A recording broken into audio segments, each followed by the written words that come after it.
తీసుకెళ్లేదో చిక్కంలో పెట్టి పైన కట్టారు. రానే వచ్చాడు, చూశాడు, ఓహో ఈ అత్తా కోడలు పైకి కట్టారా ఎలా అనుకున్నాడు.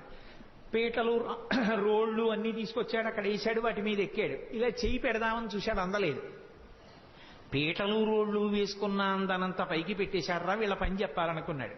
ఓ రాయి ఒకటి తీసి కిందకి అన్నం పెట్టాడు. చక్కగా పైనుంచి కారిపోతోంది. హాయిగా అందరూ చేరలు పట్టి తాగారు, వెళ్ళిపోయారు.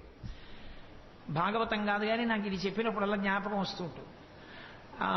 ఒక చోట ఒక అత్తా కోడలు అంతకన్నా చాలా తెలివైన వాళ్ళు ఇలా వచ్చి ఎక్కడో ఉట్టి కట్టి పెట్టినా తాగేస్తున్నాడని వాళ్ళు ఏం చేశారంటే కుండని చుట్టూ గంటలు కట్టారు. వచ్చి ముట్టుకున్నాడో గంటలు మోగుతాయి, అప్పుడు పట్టుకోవచ్చు అనుకున్నారు. ఆయన ఏం చేశాడు, పీట వేసుకున్నాడు, రోడ్లు వేసుకున్నాడు, పిల్లల్ని ఎక్కించాడు, ఆ వీపులు ఎక్కాడు, దగ్గరికి వెళ్ళాడు. ఎలా ముట్టుకోవడం, ముట్టుకుంటే గంటలు మోగుతాయి. చూశాడు పరాత్పరుడు, ఆయన శాసనానికి ఏది లొంగది. ఓ గంట